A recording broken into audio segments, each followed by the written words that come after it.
Hello my dear friends, you're in the Military Summary channel, and in this short video we're going to discuss the most important events that took place during the previous night on the local time. And during the previous night, the Russians conducted another massive missile and drone strike all over the entire territory of Ukraine. Lots of towns, lots of villages, energy facilities, military places, positions were bombed and attacked by the armed forces of Russian Federation. Yet we haven't received lots of details about that attack, but we have some important. First of all, according to information we have, and this information was confirmed either by the Russians and Ukrainian sources, probably for the first time during the lots of days, lots of months, the Russians start using Kalibr type missiles from the Black Sea, and the missiles were heading in direction of Nikolaev. Once again, for now we don't know for sure what kind of results the Russians managed to achieve and what targets the Russians were trying to destroy.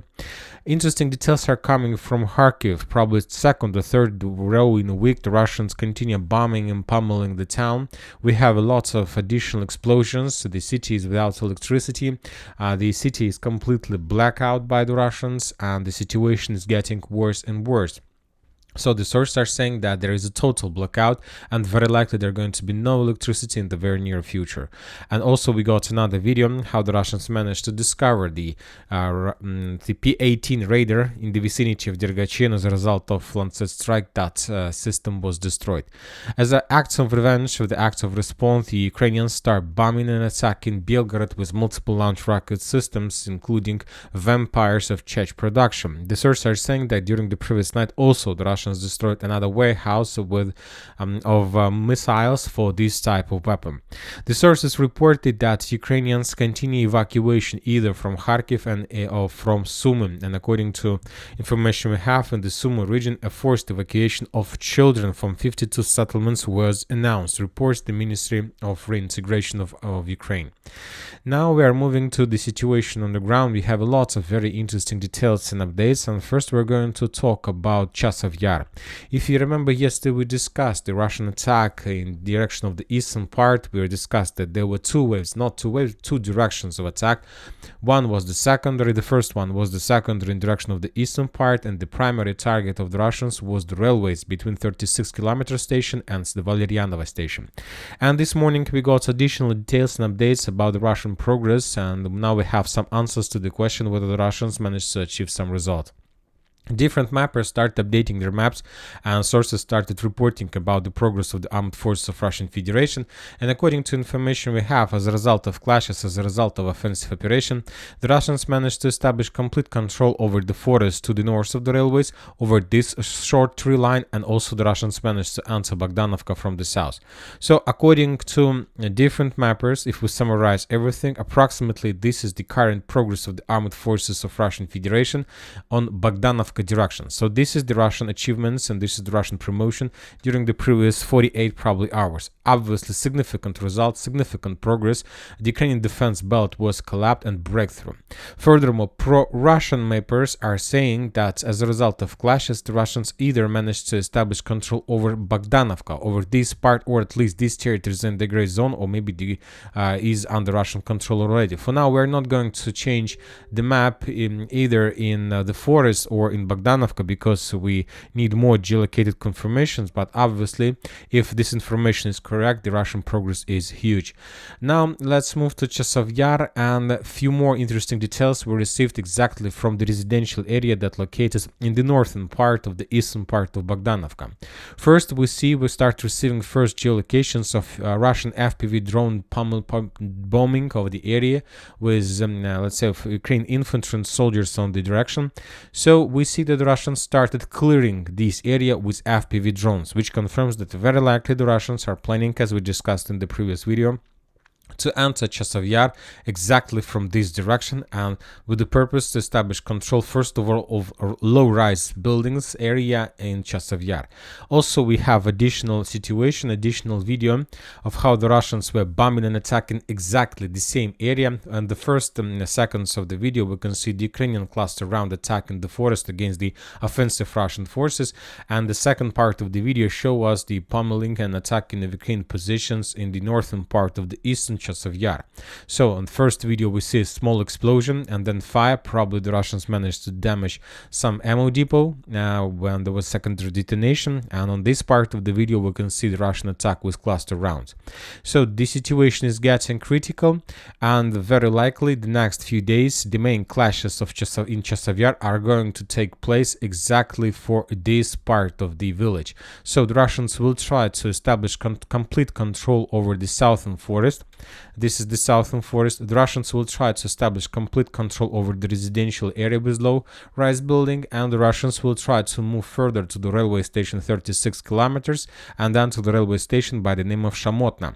So this will allow the Russians to semi-encircle Chasiv Yar from many directions and basically to split the Ukrainian defense belt on this part of Chasiv Yar in two parts, the canal and this block itself and Kalinovka, Bogdanovka itself. So it's much more easier to handle with separately with everyone, with each of them. And furthermore, we got more and more videos of FPV bombings of Ukrainian positions in the area between Kalinovka and Chasiv Yar. So this is the situation in the area.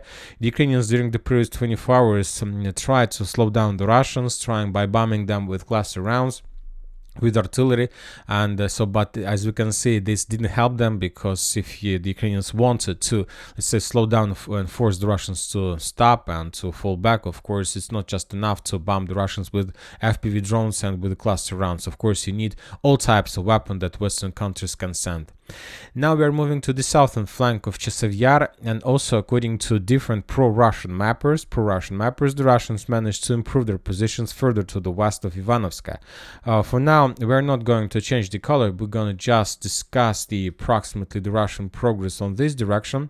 So according to different Russian sources, approximately this is the territory that was established, that was taken under Russian control also during the previous 48, probably maybe even 72 hours. Significant results as well. We see that the Russians are moving to the west as well, and from this perspective we can make a conclusion. It's very likely the Russians are trying to reach this tree line and then using this tree line to enter Chasiv Yar, the eastern part of Chasiv Yar from the south. And of course the Russians are trying and planning to reach the Seversky Donetsk-Donbass canal, and the main thing is that, if you remember, in this area there is let's say a former NATO base, probably already former NATO base, where the Polish general lost his life as a result of another Russian, let's say, Iskander strike. And on this video, for example, we can see that former base. The Russians were bombing and attacking this area with FPV drones. So we see that the Russians now are so close to the area, so they can use FPV drones to attack and bomb the Ukrainian forces and to control the Ukrainian movements. So the situation is very critical for the Ukrainians, and the days of Chasiv Yar are numbered. We haven't received anything from Klishchevka, but very likely in the very near future we're going to see some activization on this direction as well. Now we are moving further to the Avdiivka direction. We have lots of very interesting updates. Of course, we can make a conclusion that the Russians are moving further to the west from Toninka to Yasnobrodovka, Umanska, to be more precisely in direction of Karlovka water reservoir. But every single day, every single hour for the Russians, these additional square meters are getting more and more difficult, and we see that the Russians are getting exhausted on this direction.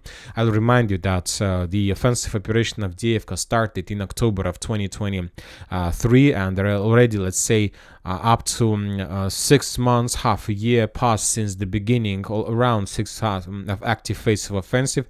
Obviously, the Russian forces are exhausted and they're getting slower and slower, and very likely when the Russians reach the Karlovka water reservoir, we're going to see a very long operational pause in this area, probably up to 1 or 2 months. And while the operational pause in this direction, we're going to see very active phase of clashes in Chasiv Yar. Anyway, let's return back to Manovska and Yasnobrodovka. Today, the Ukrainian sources published another video of another destroyed Russian, let's say, convoy of armored vehicles and tanks who was heading to Umanska, Yasnobrodovka. So we see every single additional square meter on the direction is getting very difficult for the Russians. Furthermore, we start receiving very interesting details for now without geolocations and confirmations, but very reliable sources confirm them. That Ukrainians, seeing that the Russians are getting exhausted, started counterattacking the Russians. And if you remember, yesterday we discussed the counterattack of the armed forces of Ukraine in the direction of Vadiana, but that counterattack was repelled by the Russians and the Ukrainians were completely defeated. Today we got updates that Ukrainians started counterattacking in direction of Nivoyska. The Ukrainians understand that as soon as the Russians complete the battle for this foothold, and they're going to do this very soon, then they will probably make some improvements in the vicinity of Nivoyska with the purpose to cut Krasnogorovka or establish at least some half and semi-encirclement of the town. Just during the next few months, 3 months, they will destroy the reinforcements reserves heading to the city. So the Ukrainians counterattack, and the sources reported that the Ukrainians managed to restore control over at least part of Nivoyska. For now, we're not going to change the colors of the area, but let's follow the situation. So maybe we will be forced to, let's say, to change the color of the area in the very near future. The sources reported about the Russian attempts to attack towards Krasnogorovka. Also, for now, just let's say on the paper, without any geolocated confirmations, that the Russians managed to improve their positions. The same story is taking place in the vicinity of Georgieevka. Additional progress of the armed forces of Russian Federation, for now without geolocations. The Russians confirmed that Ukrainians continue counterattacks towards Pobeda, so they are not about to allow the Russians to dig in deeper in the area, and the Ukrainians have plans to restore control over this town because they understand the value of this area and they understand that after the fall of Pobeda, after the fall of Novomikhailivka, the Konstantinovka is going to be the next. Now we are moving to Vuhledar direction, and we see probably another day in a row of very heavy activity from the Russian armed forces. Today the Russians published another FPV drone strike against the coal mine in the vicinity of Vadiana. On this video the Russians destroyed let's say communication equipment, some maybe radars, some maybe let's say cameras that Ukrainians were using to follow and to control the Russian movements in the vicinity of Vadiana and Vuhledar, and the equipment was successfully destroyed. A little bit to the south of Vadiana and to the north of Mykolaiv, we see another pummeling with FABs of Ukrainian defense belt on the direction.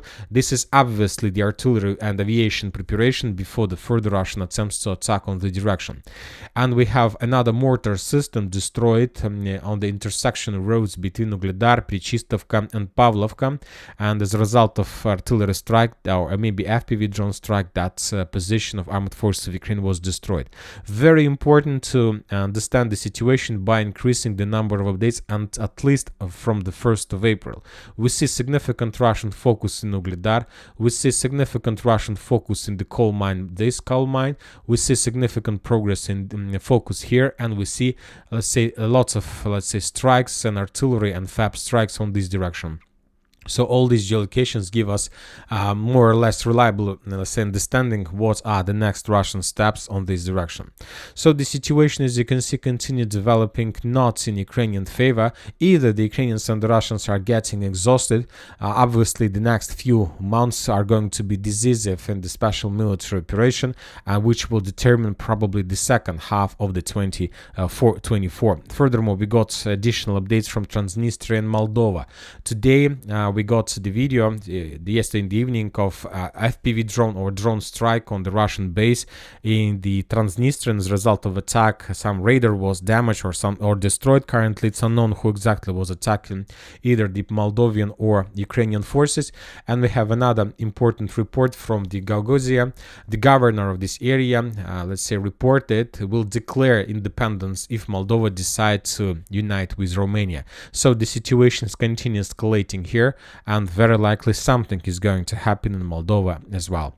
And that's it for the short video. Military Summary channel reminds we condemn any violence in the world. Thank you for your watching. Subscribe to my channel, put your likes, join my Patreon, and have a good day. Bye bye.